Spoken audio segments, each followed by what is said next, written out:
ನಮಸ್ಕಾರ ವೀಕ್ಷಕರೇ, ಇಂದು ಒಂದು ಹೊಸ ವಿಚಾರ ನಿಮ್ಮ ಮುಂದೆ. ಅದು ಏನು ಅಂತ ಯೋಚಿಸ್ತಾ ಇದ್ದೀರಾ? ಅದೇ ಆಕಾಶ ಮತ್ತು ಅವಕಾಶ ಎರಡು ಒಂದೇ ತರಹ. ನಾವು ತಲೆ ಎತ್ತಿ ನೋಡದಿದ್ದರೆ ಆಕಾಶ ಕಾಣಿಸದು, ನಾವು ಹುಡುಕಲು ಹೊರಡದಿದ್ದರೆ ಅವಕಾಶ ಸಿಗದು. ಬನ್ನಿ ಇದರ ಬಗ್ಗೆ ಚರ್ಚೆ ಮಾಡೋಣ.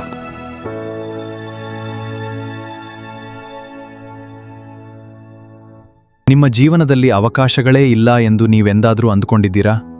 ನನಗೆ ಅವಕಾಶ ಸಿಗಲಿಲ್ಲ, ನನ್ನ ಮೇಲೆಯೇ ಇರ್ತದೆ, ನನ್ನ ಪರಿಸ್ಥಿತಿ ಸರಿಯಾಗಿರಲಿಲ್ಲ, ಆದರೆ ಒನ್ಸೋದಿಲ್ಲ. ಒಂದು ವಿಚಿತ್ರ ಸಂಗತಿ ಗೊತ್ತಾ? ನಾವು ಆಕಾಶವನ್ನು ಹುಡುಕಲು ಹೊರಗೆ ಹೋಗುವುದಿಲ್ಲ, ಸುಮ್ಮನೆ ತಲೆ ಎತ್ತಿದರೆ ಸಾಕು. ಆದರೆ ಜೀವನದ ಅವಕಾಶಗಳ ವಿಷಯ ಬಂದಾಗ ಮಾತ್ರ ನಾವು ಯಾರಾದರೂ ಬಂದು ನಮ್ಮನ್ನು ಕರೆಯಲಿ ಎಂದು ಕಾಯುತ್ತೇವೆ. ಬಹುಶಃ ಅವಕಾಶ ಕಾಣಿಸುತ್ತಿಲ್ಲ ಎನ್ನುವುದು ಸಮಸ್ಯೆ ಅಲ್ಲ, ನಾವು ಅದನ್ನು ಹುಡುಕುವ ದಿಕ್ಕಿನಲ್ಲಿ ನೋಡುತ್ತಿಲ್ಲ ಎನ್ನುವುದೇ ನಿಜವಾದ ಸಮಸ್ಯೆ.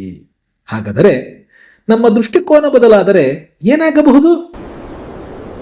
ಅವಕಾಶಗಳು ನಮ್ಮ ಜೀವನದಲ್ಲಿರ್ತಾವೆ, ಆದರೆ ಅವುಗಳನ್ನು ಹುಡುಕೋ ಪ್ರಯತ್ನ ಮಾಡದಿದ್ರೆ ಚಿಂತನೆ ಬದಲಿಸಬೇಕು, ಹುಡುಬೇಕು, ಪ್ರಯತ್ನಿಸಬೇಕು. ಆಕಾಶವನ್ನು ನೋಡಿದಾಗ ನಮಗೆ ಒಂದು ವಿಷಯ ಅರ್ಥವಾಗುತ್ತದೆ: ಆಕಾಶಕ್ಕೆ ಗಡಿ ಇಲ್ಲ. ಆದರೆ ನಮ್ಮ ಆಲೋಚನೆಗಳಿಗೆ ಮಾತ್ರ ನಾವು ಗಡಿ ಹಾಕಿಕೊಂಡಿರುತ್ತೇವೆ. ನನ್ನಿಂದ ಆಗಲ್ಲ, ನನಗೆ ಸಾಧ್ಯವಿಲ್ಲ, ನನ್ನ ಪರಿಸ್ಥಿತಿ ಹೀಗಿದೆ. ಈ ನಾಲ್ಕು ಗೋಡೆಗಳೊಳಗೆ ನಾವು ಸಿಲುಕು ಹಾಕಿಕೊಂಡಾಗ ಹೊರಗಿನ ಜಗತ್ತಿನಲ್ಲಿ ತೆರೆದಿರುವ ಸಾವಿರಾರು ಬಾಗಿಲುಗಳು ನಮಗೆ ಕಾಣುವುದೇ ಇಲ್ಲ.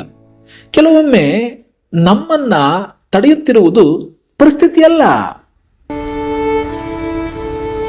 ನಮ್ಮ ಕಂಫರ್ಟ್ ಝೋನಿಂದ ಹೊರಗೆ ಬರಬೇಕು, ಹೊಸ ವಿಷಯಗಳನ್ನು ಕಲಿಬೇಕು, ಹೊಸ ಪ್ರಯತ್ನಗಳನ್ನು ಮಾಡಬೇಕು. ಇದೇ ಜೀವನದ ದೊಡ್ಡ ಸತ್ಯ. ಆದರೆ ಒಂದು ಪ್ರಶ್ನೆ ಬರುತ್ತದೆ: ನನ್ನ ದೃಷ್ಟಿಕೋನವನ್ನು ನಾನು ಹೇಗೆ ಬದಲಿಸಿಕೊಳ್ಳಲಿ? ಕೆಲವೊಮ್ಮೆ ಒಂದು ಸರಿಯಾದ ಮಾತು ನಮ್ಮ ಸಂಪೂರ್ಣ ಆಲೋಚನೆಯನ್ನೇ ಬದಲಿಸಬಹುದು. ಒಂದು ಗುರು ಹೇಳಿದ ಮಾತು, ಒಂದು ಪುಸ್ತಕದಲ್ಲಿ ಓದಿದ ಸಾಲು, ಅಥವಾ ಜೀವನದಲ್ಲಿ ಎದುರಾದ ಒಬ್ಬ ವ್ಯಕ್ತಿ. ನಮ್ಮ ಕಣ್ಣು ತೆರೆಸುವವರು ಯಾವಾಗ ಬರುತ್ತಾರೆ ಎಂದು ನಮಗೆ ಗೊತ್ತಿಲ್ಲ. ಆಗ ಅಂತಹ ಒಂದು ಚಿಕ್ಕ ಕಥೆಯನ್ನು ಕೇಳಿ. ನನ್ನ ಜೀವನದಲ್ಲಿ ಅವಕಾಶವೇ ಇಲ್ಲ. ನಿನಗೆ ಆಕಾಶ ಕಾಣಿಸ್ತಾ ಇದೆಯಾ? ಹೌದು ಸರ್. ನೀನು ಆಕಾಶವನ್ನು ಹುಡುಕಲು ಎಲ್ಲಿಗೆ ಹೋದೆ? ಎಲ್ಲಿಗೂ ಹೋಗಿಲ್ಲ ಸರ್, ತಲೆ ಎತ್ತು ನೋಡಿದೆ. ಅದೇ ಜೀವನದ ರಹಸ್ಯ, ದೃಷ್ಟಿಕೋನ ಬದಲಾಗಬೇಕು. ಗುರು ಹೇಳಿದ ಮಾತು ಕೇಳಲು ತುಂಬಾ ಸರಳವಾಗಿತ್ತು: ತಲೆ ಎತ್ತು, ದೃಷ್ಟಿಕೋನ ಬದಲಿಸು. ಆದರೆ ಮಾತನ್ನು ಕೇಳುವುದು ಸುಲಭ, ಅದನ್ನು ಜೀವನದಲ್ಲಿ ಅನುಸರಿಸುವುದು ಕಷ್ಟ. ಅವಕಾಶ ಬೇಕು ಎಂದು ಬಯಸುವುದರಿಂದ ಮಾತ್ರ ಅವಕಾಶ ಬರುವುದಿಲ್ಲ. ನಾವು ಹುಡುಕಲು ಹೊರಟಾಗಲೇ ನಮ್ಮ ಮುಂದೆ ಹೊಸ ದಾರಿಗಳು ತೆರೆದುಕೊಳ್ಳುತ್ತವೆ. ಹಾಗಾದರೆ ಅವಕಾಶ ಹುಡುಕುವುದು ಎಂದರೆ ಏನು? ನೀನ್ ಕೆಲಸ ಹುಡುಕ್ತಿದ್ಯಾ? ಜನರನ್ನ ಭೇಟಿಯಾಗು. ಜ್ಞಾನ ಹುಡುಕ್ತಾ ಇದೆಯಾ? ಪುಸ್ತಕಗಳನ್ನು ಓದು. ಯಶಸ್ಸು ಹುಡುಕ್ತಾ ಇದೆಯಾ?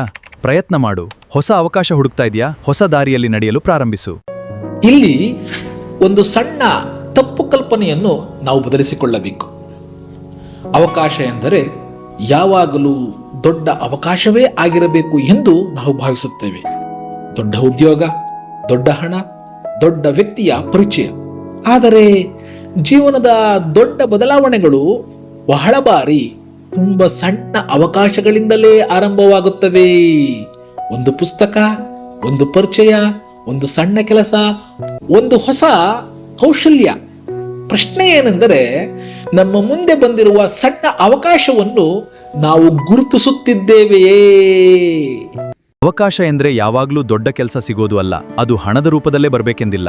ಕೆಲವೊಮ್ಮೆ ಒಂದು ಸಮಸ್ಯೆಯ ರೂಪದಲ್ಲಿ, ಕೆಲವೊಮ್ಮೆ ಒಂದು ವೈಫಲ್ಯದ ರೂಪದಲ್ಲಿಯೂ ಇರುತ್ತದೆ. ಒಂದೇ ಘಟನೆ ಒಬ್ಬನಿಗೆ ಅದು ಸಮಸ್ಯೆ ಆಗಬಹುದು, ಇನ್ನೊಬ್ಬನಿಗೆ ಅದೇ ಘಟನೆ ಒಂದು ಪಾಠವಾಗಬಹುದು, ಮತ್ತೊಬ್ಬನಿಗೆ ಅದೇ ಘಟನೆ ಒಂದು ಅವಕಾಶವಾಗಬಹುದು. ಹಾಗಾದರೆ ವ್ಯತ್ಯಾಸ ಎಲ್ಲಿದೆ? ಘಟನೆಯಲ್ಲಿ ಅಲ್ಲ, ಅದನ್ನು ನೋಡುವ ನಮ್ಮ ಕಣ್ಣುಗಳಲ್ಲಿ. ಇದನ್ನು ಅರ್ಥ ಮಾಡಿಕೊಳ್ಳಲು ಒಂದು ಸುಂದರವಾದ ಉದಾಹರಣೆಯನ್ನ ನೋಡೋಣ. ಒಂದೇ ಮಳೆ, ಒಬ್ಬನಿಗೆ ಅದು ತೊಂದರೆ, ಮತ್ತೊಬ್ಬನಿಗೆ ಅದು ರೈತನ ಆಶೀರ್ವಾದ, ಇನ್ನೊಬ್ಬನಿಗೆ ನೀರನ್ನ ಸಂಗ್ರಹಿಸುವ ಅವಕಾಶ, ಮತ್ತೊಬ್ಬನಿಗೆ ಹೊಸ ಪರಿಹಾರ ಕಂಡುಹಿಡಿಯುವ ಅವಕಾಶ. ಅಲ್ಲಿಯೇ ಅವಕಾಶ ಹುಟ್ಟುತ್ತೆ. ಮಳೆ ಎಲ್ಲರ ಮೇಲೂ ಒಂದೇ ರೀತಿ ಬೀಳುತ್ತದೆ. ಆದರೆ ಎಲ್ಲರೂ ಅದನ್ನು ಒಂದೇ ರೀತಿ ನೋಡುವುದಿಲ್ಲ. ಜೀವನವೂ ಹಾಗೆ. ಕಷ್ಟ ಎಲ್ಲರ ಜೀವನದಲ್ಲೂ ಬರುತ್ತದೆ. ವೈಫಲ್ಯ ಎಲ್ಲರಿಗೂ ಬರುತ್ತದೆ. ನಿರಾಕರಣೆ ಎಲ್ಲರಿಗೂ ಬರುತ್ತದೆ. ಆದರೆ ಕೆಲವರು ಅಲ್ಲೇ ನಿಲ್ಲುತ್ತಾರೆ, ಕೆಲವರು ಅದರಿಂದ ಕಲಿಯುತ್ತಾರೆ, ಇನ್ನೂ ಕೆಲವರು ಅದನ್ನೇ ತಮ್ಮ ಮುಂದಿನ ಹೆಜ್ಜೆಯನ್ನಾಗಿ ಮಾಡಿಕೊಳ್ಳುತ್ತಾರೆ. ಆದ್ದರಿಂದ ಅವಕಾಶಕ್ಕಾಗಿ ಬಾಗಿಲು ತೆರೆಯುವವನು ಯಶಸ್ವಿಯಾಗುವುದಿಲ್ಲ. ಕೆಲವೊಮ್ಮೆ ಬಾಗಿಲೇ ಇಲ್ಲದ ಜಾಗದಲ್ಲಿ ದಾರಿ ಮಾಡುವವನೇ ಯಶಸ್ವಿಯಾಗುತ್ತಾನೆ. ನಾನೇ ಅವಕಾಶ ಸೃಷ್ಟಿಸುತ್ತೇನೆ.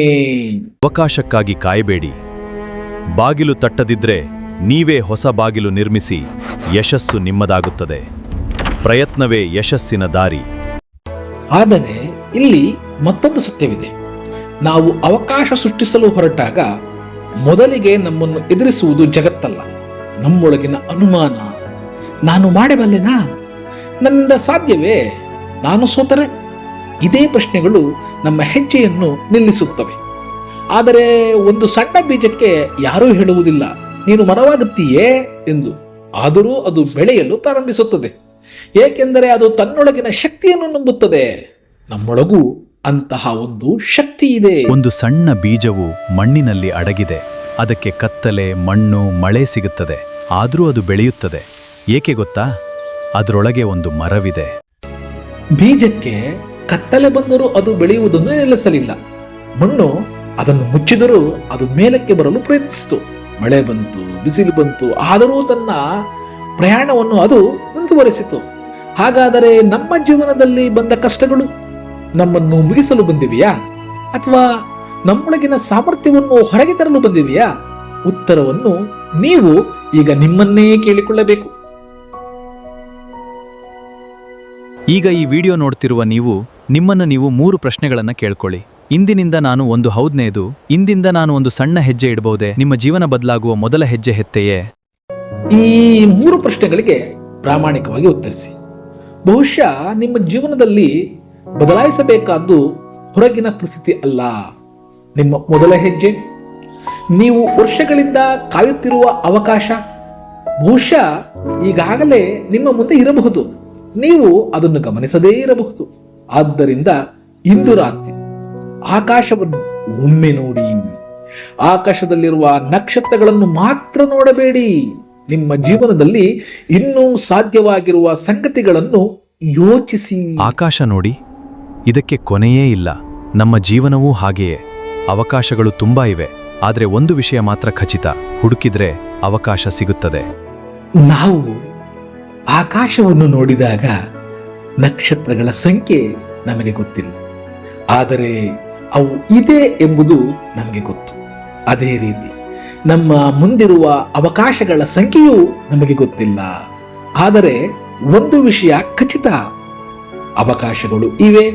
ಅವುಗಳನ್ನು ಹುಡುಕುವ ಧೈರ್ಯ ಬೇಕು, ಅವುಗಳನ್ನು ಗುರುತಿಸುವ ದೃಷ್ಟಿ ಬೇಕು, ಅವುಗಳನ್ನು ಬಳಸಿಕೊಳ್ಳುವ ಪ್ರಯತ್ನ ಬೇಕು.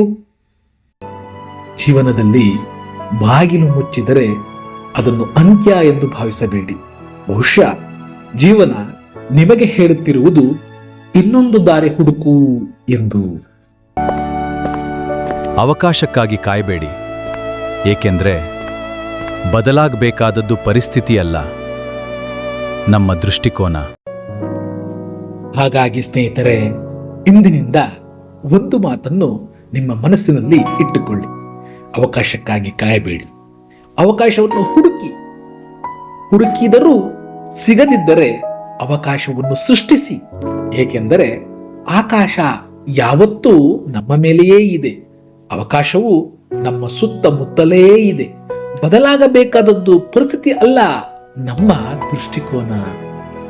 ನಿಮ್ಮ ಜೀವನದಲ್ಲಿ ಈಗ ನೀವು ಯಾವ ಅವಕಾಶಕ್ಕಾಗಿ ಕಾಯುತ್ತಿದ್ದೀರಿ?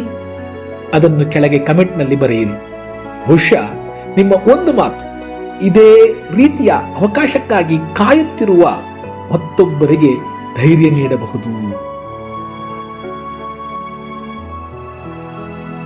ಕೊನೆಯ ಮಾತು, ತಲೆ ಎತ್ತಿ ಆಕಾಶ ನೋಡಿ, ಒಂದು ಹೆಜ್ಜೆ ಮುಂದೆ ಇಡಿ.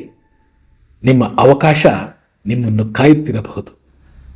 ನಮಸ್ಕಾರ ಸ್ನೇಹಿತರೆ, ಮತ್ತೆ ಭೇಟಿಯಾಗೋಣ.